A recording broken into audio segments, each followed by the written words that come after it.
يا صباح الفل عليكم يا حبايب قلب المنارة. يا صباح الهنا عليكم يا حبايبي.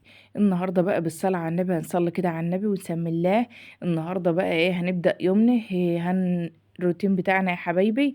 هننضف الفراخ بتاعتنا العسل ديت. انا عامله دورتين معاكم، دورة استقبال الفراخ والدورة اللي هي ال15 يوم.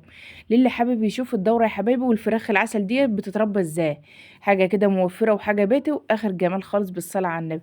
لو اول مره بقى تشوفي قناه المنوره ما تنسيش بقى تدعمها كده باشتراك حلو من ايديك يا ست الكل، ولايك حلو كده من ايديك وكومنت عسل كده زي انا قلت بقى مذبحهم يا حبايبي هنا تحت عند الكانون، عشان ايه بعيد عن الشقه وكده.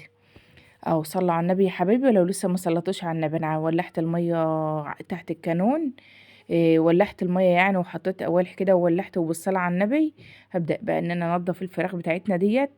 انا كنت طبعا عامله الدوره معاكم يا حبايبي، كنت مثلا لو عوزت واحده ان انا اخدها امشي نفسي بيها، انما قلت بقى ايه انا خفت عليهم بقى، قلت لا ده انا هذبحهم بقى، اذبح اللي انا اقدر عليه واللي ما اقدرش عليه مثلا اسيبه يوم تاني. والحمد لله كل حاجة حلوة خالص في البيت، والتربية ما فيش احسن منها، حاجة كده جميلة خالص. واهم حاجة يا روحي تنضفي الحاجة وتبقى حلوة كده خالص من ايديك. صلى على النبي بقى يا حبايبي، لايك حلو كده من ايديكم للمنورة، تشجيعا لها، وربنا يفرح قلوبكم ويسعد ايامكم ويريح بالكم يا رب، احنا وانتم وجميع اموات المسلمين. اللهم صل وسلم وبارك على سيدنا محمد.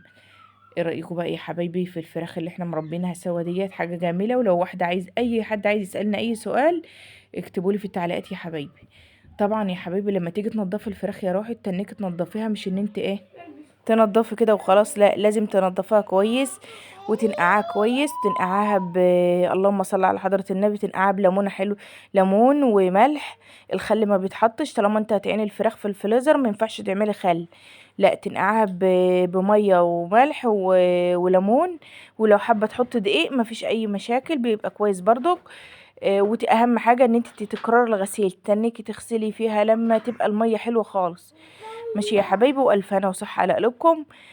دعموا بقى منورة باشتراك معاها في القناة عشان تشوفوا الاكلات الحلوة اللي هتعملها لكم ان شاء الله بالفراخ ديت يا حبايبي. هنوع فيها ان شاء الله، ولك حلو كده من ايديكم عشان ترفعوا الفيديو يا حبايبي وشجعوني ان انا ايه استمر في تنزيل فيديوهات. تربية سهلة وجميلة خالص، وربنا يحسن ما بين ايديكم، حاجة حلوة خالص. وربنا يصلح حالكم وحالنا يا رب، وجميع أمة المسلمين جميعا يا رب. ايه رايكم بقى في فيديو النهارده؟ اتمنى ان يكون خفيف على قلوبكم. انا بحب افكم يا حبايبي. إيه بقول لكم على كل حاجه في الفيديو يعني بصراحه. اهو لازم تنضفي الفراخ يا حبايبي، ما ينفعش ان انت تسيبي فيها مثلا الريشه اللي بتبقى الضعيفه ديت وتقولي ايه لا ده انا لما اجي اسويها هشيلها، لا ما ينفعش.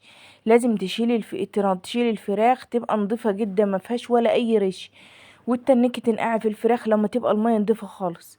تكرري الميه خالص وتنقعها بليمونه وتسيبيها. تبدأي بقى ان انت تجزئي، حابة تحط الصدور لوحدها وراك لوحدها، حابة تعملي بانيه، حابة تعينها بحالها براحتك خالص، وبتبقى اشكال حلوة وكلها بتبقى تغيير في الاكل وحاجات جميلة خالص. اهو شايفين بالصلاة على النبي. انا بعد ما غسلتها ونضفتها هبدأ بقى ان انا احط الليمون عليها، ان انا اعصره وانقعه فيه. اهو بالصلاة على النبي يا حبايبي، بعيد بقى عن الشقة خالص وعن الريش والكلام ده. دي بعد ما نضفتها يا حبايبي، شايفين جمالها بالصلاة على النبي. الصلاة على النبي حاجة جميلة خالص وموفرة خالص. شايفين الصدور ما شاء الله، ما شاء الله بقى. تعملي نجرسكو، تعملي بانيه، تعملي بقى كنتاكي. ألف هنا وصحة على قلوبي على قلبك يا روحي، وربنا يحسن ما بين ايديكوا دايما يا رب. تخلي كده الفرخة كده تلمع كده من كتر النظافة. شايفين النظافة بالصلاة على النبي، حاجة جميلة خالص كده. صلوا على النبي يا حبايبي، ولسه ما صلتوش على النبي، ويا ريت تدعموا من ورا بقى باشتراك حلو من ايديكم ولايك حلو كده من ايديكم يا حبايبي. وبعدين يا حبايبي بالصلاة على النبي هنبدأ بقى ان نكيسه. حابة تحطي اللهم صل على النبي الصدور لوحدها، حابة الوراك لوحدها، حاجة كده جميلة خالص. وتحطي معاها الليمون ده ما ترميهوش، تحطي معاها برضك بيبقى كويس. تحطي معاها وانت طبعا الفراخ انت نقعتيها وغسلتها كويس وصفطيها، اهم حاجة تصفيها. وتعينها بقى في الاكياس بالليمون بتاعها، والف هنا على قلوبكم. ايه رايكم بقى في فيديو النهارده يا حبايبي؟ يا ريت ما تنسوش بقى تشجعوا منورة بلايك واشتراك معاها في القناه يا حبايبي، عشان بقى يوصل لكم كل جديد. وما تنسوش يا حبايبي صلوا على النبي كده في التعليقات. ايه رايكم بقى؟ انا عملت صدر لوحده والكبد والحاجات دي لوحدها والهياكل لوحدها والجناح لوحدها، وسبت فرخة كاملة يا حبايبي كده لوحدها. ان شاء الله اعمل بها مثلا اي وصفة، والورق برضو لوحدها. ايه رأيكم يا حبايبي في الجمال ده؟ صلى على النبي بقى يا حبايبي، واسيبكم بقى يا حبايبي في رعاية الله، والسلام عليكم ورحمة الله وبركاته.